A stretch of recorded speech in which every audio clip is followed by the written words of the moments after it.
My tree stand. Probably should open the other side.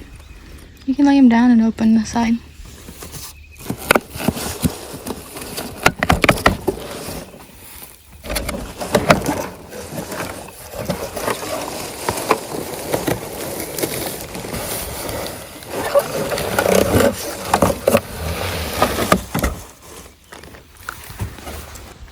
Looks like they're pretty dormant still. That's good.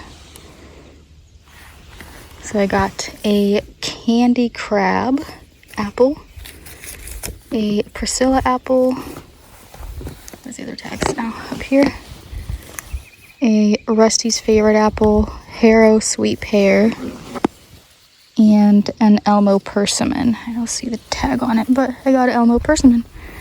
Those are the 5 trees that I ordered from Blue Hill Wildlife Nursery in Pennsylvania. We're making cages for our fruit trees that we planted earlier in the spring. We're using this welded wire, 60 inches high, 2-inch by 4-inch mesh. And we cut them 7 feet long, and it makes about a 2-foot diameter cage to put around each tree. I'm cutting out the landscape fabric to go around them, just to make it easier to mow around the cages.